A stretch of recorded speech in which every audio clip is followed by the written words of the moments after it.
Камчы Көлбаевдин бир тууганы кармалды. Өткөн аптада Ички иштер министрлигинин кылмыш иликтөө башкы башкармалыгынын кызматкерлери тарабынан жок кылынган Крим авторитет Камчы Көлбаевдин бир тууганы Жолдошбек Көлбаев кармалды. Аны менен кошо дагы 3 киши кармалган. Бул тууралуу Кактус медиа өздүк булактарына таянуу менен жазат. Алдын ала маалыматтарга караганда кармалгандар жер тилкелерине байланыштуу кылмыш ишине тиешеси бар. Мүмкүн болгон кылмыштардын расмий чоо жайы жана квалификациясы азырынча айтыла элек. Маалым болгондой, Жолдошбек Көлбаев эл аралык дзюдо федерациясынын Борбор Азиядагы аймактык академиясынын директору кызматын аркалап келет. Эске салсак, Камчы Көлбаев 2023-жылдын октябрь айында Бишкекте жүргүзүлгөн атайын операциянын натыйжасында жок кылынган. Депутат Медер Алиев, Илим Карыбеков ушундай Патхалин, Кескелең, Жубарымбек десе ишенчүү эмесмин. Жогорку кеңештин депутаты Медер Алиев өзүнүн Facebook баракчасына жеке ишкер Илим Карыбековду сындап билдирүү таратты. Депутаттын билдирүүсү: ушундай Патхалин, Кескелең, Жубарымбек десе ишенчүү эмесмин. Мындан 1 жыл мурун Турцияда катуу жер титирөө болуп, үйлөр кулап, миңдеген адамдар өлгөндө жогорку кеңештен маселе көтөрдүм эле.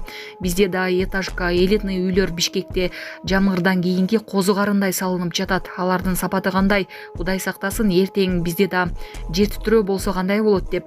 Ошондон кийин бул бала мага жабышты да калды. Улам видеосун чыгарат. Бул популист жөн эле сүйлөй берет деп. Көрсө бул Шумпайдын строй компаниялары менен иштешкен жеке кызыкчылыктары бар экен. Аларды реклама кылып, доляда болуп жан баккан бир бечара. Сага элдин ден соолугунан, коопсуздугунан өзүңдүн оокатың жогору турса, биз андай пулга, малга, дүнүйөгө сатылган жугундукур эмеспиз. Мен сага криминал же коррупцияга аралашкан депутаттардын бири эмесмин. Коркуп, алаңдап кой эми, унчукпай эле коеюнчу, бир былыгымды казып чыкпасын деген. Илим, сени жеткен кошоматчы, начар бала экениңди адамдар жакшы эле билишет. Ар кайсы тешиктен чыккан кандек итте эле. Ар кимге асылганыңды токтотсоң боло. Уурларга, коррупционерлерге асыл, мага асылба. Булак бия кежи. Саламатсыздарбы, урматтуу мекенештер? Өзүңүздөргө белгилүү болгондой, Москва шаарында рейдтер, массалык кармоолор күч алууда. Андыктан документи жок жүрүүдөн абайлаңыз. Эң башкысы официалдуу адамдарга кайрылыңыздар. Таза регистрация мыйзамдуу түрдө даярдайбыз. Мөөнөт өтүп кетсе, базадан чыгып кетсе, Сахарова карточка, ДМС, ННН, СНИЛС, ОМС, медкарта, трудовой договор, кара тизмеден текшерүү, деги эле иш кагаздарда кандай көйгөй болбосун кайрылыңыздар. Байланыш телефону +7 915 126 73 29. Кытайда фейерверк чыгарган заводдо күчтүү жарылуу болду. Кытайдын Хэнян провинциясынын Шанчжоу шаарындагы фейерверк заводунда күчтүү жарылуу болду. Global Times басылмасынын маалыматына караганда, кеминде 9 адам жаракат алып, 2 киши дайынсыз болууда. Жабыркагандардын саны өсүшү мүмкүн. Жарылуунун себептери азырынча белгисиз. Нурланбек Тургунбек уулу 14 балалуу үй бүлөгү автоунаа белек кылды. Бүгүн 16 июнда жогорку кеңештин төрагасы Нурланбек Тургунбек уулу 14 балалуу Майрамбек Алыбаевга Honda үлгүсүндөгү унааны тапшырды. Бул тууралуу парламенттин маалымат кызматынан билдиришти. Маалым болгондой, Тургунбек уулу бул унааны жеке каражатына сатып алган жана өз үй бүлөсүнүн атынан берди. Азыркы тапта калкыбыздын санын көбөйтүү мамлекеттик саясатыбыздын артыкчылыктуу багыты болууда.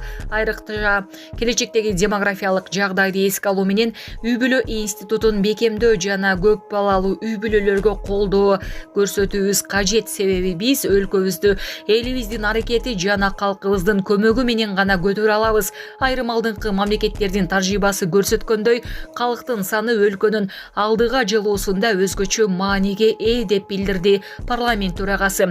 Ошондой эле Тургунбек уулу Майрамбек Алыбаевдин үй бүлөсү бардык кыргызстандыктарга үлгү экенин кошумчалады. Булак Спутник Эжи. Израилде Ирандын ракеталык соккуларынан каза болгондордун саны өстү.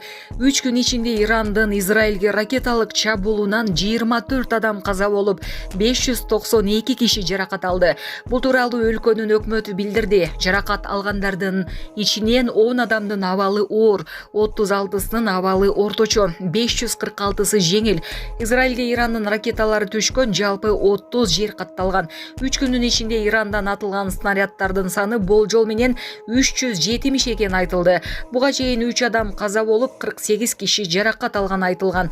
Эске салсак, Израиль 13-июнга караган түнү Ирандын өзөктүк жана аскердик объекттерине соккурган. Чабуулдар өзөктүк куралдарды иштеп чыгууга байланыштуу объекттерге жана жогорку даражадагы аскер кызматкерлери жайгашкан жерлерге багытталган. Ошол эле күнү кечинде Иран жооп кылып Израилге ракеталык соккуларды жасаган. Тегеран Израилдин аскердик инфратүзүмүнө, анын ичинде аба базарларына жана башка стратегиялык объектилерге ири соккуулар болот деп убада берген. Булак Суперкежи. Саламатсыздарбы, кыргыз элим? Мен Кудайбердиев Абдынурдун апасы болом. Менин атым Зинат. Азыр балам 6 жашар болду. Эч кандай сөздү сүйлөй элек. Силердин жардамыңыздарга муктаж болуп чыгып атабыз. Турцияга апарып операция жасатабыз деген ниетибиз бар. Врачтар менен сүйлөштүк. Баары жакшы болот деп атышат. Сүйлөйлүк. Элдин арасында эл катары сүйлөп, угуп сүйлөсө экен деген ниетибиз бар. Алладан үмүт кылабыз. Алланын ыраазычылыгы үчүн жардамыңыздарды аябаңыздар. Балам азыр 6 жашар болуп калды. Колу менен ымдап түшүндүрөт бардыгын. Кулагы укпайт. Бир угулар ушу 50% угат, бир угулабыз такыр эле жок. Бул да Алланын сыноосу экен. Кыйынчылыктарды көрдүк ушул убакка чейин. Жардамыңыздарды күтөбүз сиздерден. Көп түкүрсө көл болот дегендей жардам бериңиздер. Кайдыгер карабаңыздар, кыргыз элим. Биздин реквизит номерлер өзүмө караштуу 0333 Зинат деп чыгат. Россия өлкөсүнөн котором дегендерге 1594 Абдрахман деп чыгат. Ошол номерлерге салсаңыздар болот. Кайдыгер карабаңыздар, кыргыз элим, жардам бериңиздер.